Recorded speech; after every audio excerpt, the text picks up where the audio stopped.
you take what first initially looks like a huge insurmountable problem and you decompose it into its various constituents till it's at a scale that you can solve, and then you reintegrate that together.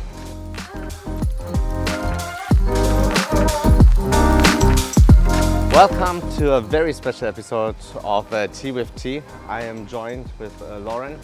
Loren, let's go totally philosophical immediately. Okay. Who are you? Where did you just come from? Where are you going?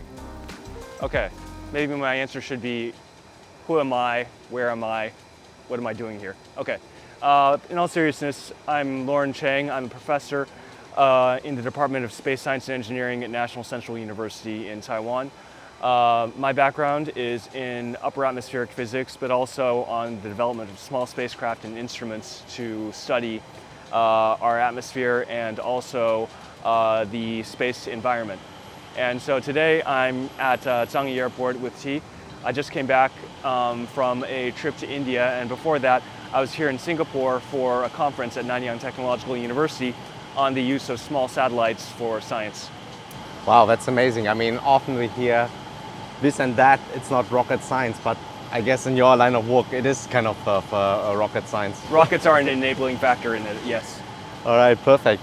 So let me ask you, a lot of our challenges we have with the pandemic and sustainability, climate change, why should we care about what's up there if we have so many problems right here?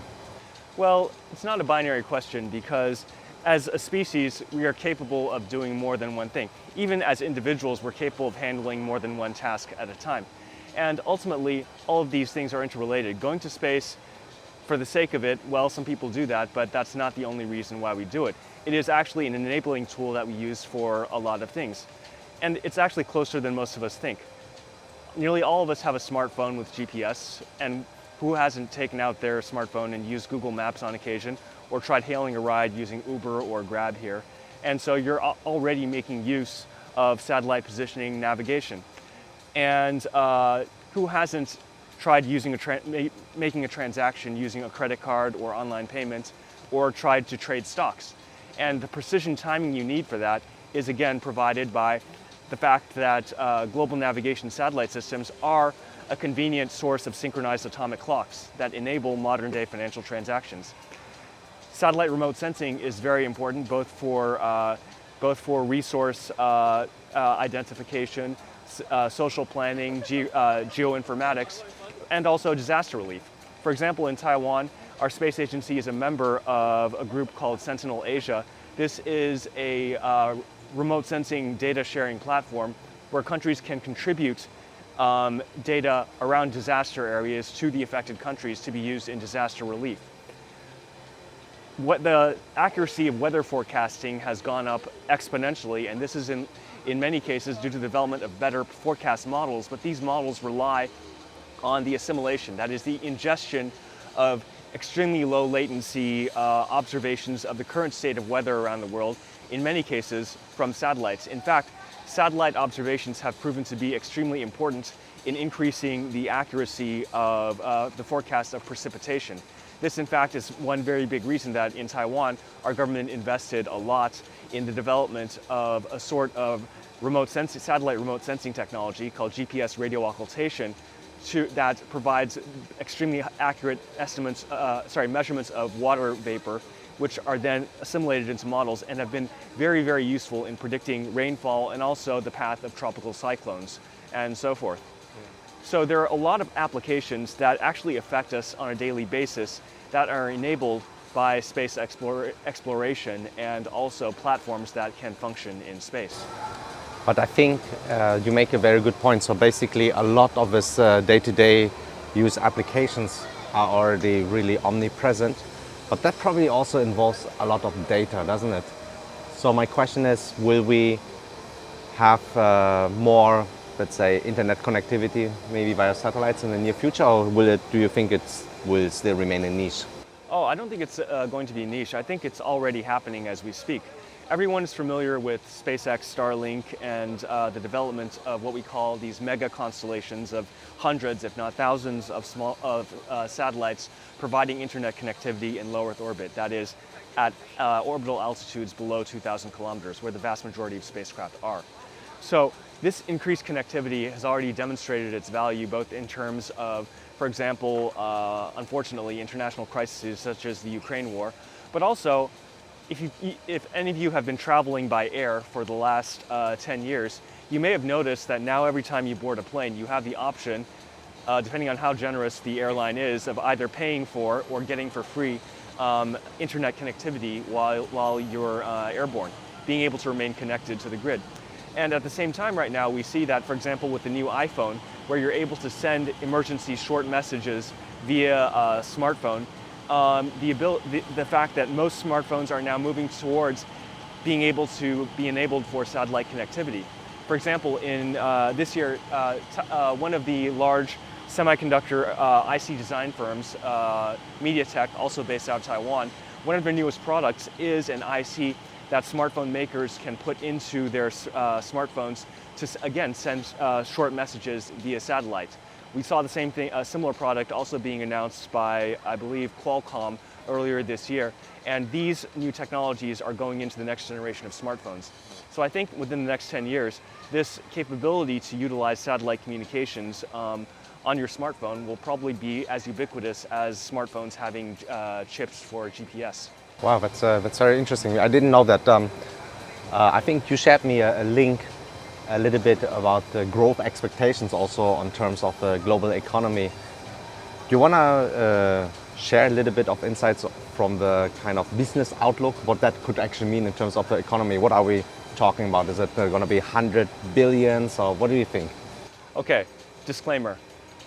I don't provide stock recommendations, and I'm not a business analyst, but I can speaking from my own perspective on this, I think based on what I've seen is, at least in Taiwan, if not the world, we see, compared to 5 years ago, a lot more companies and industries becoming interested or jumping into the space sector. A lot of these companies previously didn't make space-based products.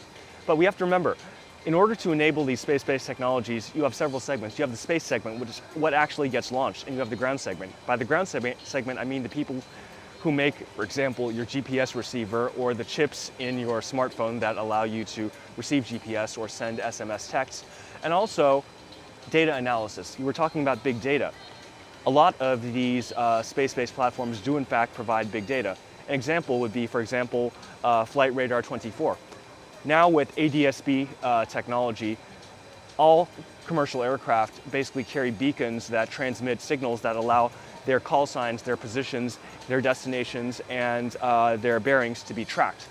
This basically makes up for the fact that air traffic control radar is not omnipresent. If you're flying over the ocean, or even just a little further away from an airport, basically there is no radar coverage. Using satellites to receive these signals, we provide an extremely large data set. You can access it if you visit a website like, say, Flight Data 24. And with this big data comes big analytics. Imagine, for example, you're in the airline industry and you want to track changes in air passenger traffic or from different airlines. Similarly, most commercial shipping vessels carry AIS, Automatic Identification System transmitters, which again transmit similar radio beacons containing information about what sort of ship they are, where they're headed, what they're doing. Now imagine that you are a company that uses satellites to collect this data. You have a lot of information about international shipping. If you tied this in with big data about international trade, how much is being shipped from where to where, then again, this could be utilized for a lot of purposes. Similar thing for satellite remote sensing. Being able to use satellite imagery to, for example, perform studies in terms of geography, in terms of land use and development. So all this application side is also part of the space industry. And this is growing as we increasingly utilize space for different types of monitoring and platforms. So this is all tied together. And in fact, if you look at the industry numbers, you'll find that the ground segment accounts for a significant portion of the entire value of the space industry in general. Wow, it's really interesting, because everywhere you see, data, the pervasiveness of data, the analytics to it. Let's go to the next level and talk about a little bit about processes. In your area of work, What is, let's say, a very good process? What do you think other industries or domains could maybe learn in terms of process management? Well, in terms of process, well, if we go to space systems engineering, then here, well, we can talk about systems engineering in a more broad sense. Now, I understand there are different systems engineering models. For example, there's the spiral model, which I understand tends to be used a lot in software development. In terms of space systems, we tend to use the V model. Basically, you take an initial concept need. From that, you derive the objectives of the product or system you're trying to develop. From there, you move down to a lower level where you start to define the specifications and requirements of the system. You flow this down to the subsystem level and so forth, a deconstructive portion, the downward part of the V. And then you start moving up again. You start coming up with subsystem designs, integrate that into a system design. You move on to fabrication, implementation, integration, testing, verification and validation, and finally operation. So this is sort of the full design philosophy that's used in a lot of space systems, be they spacecraft or payloads or even constellations.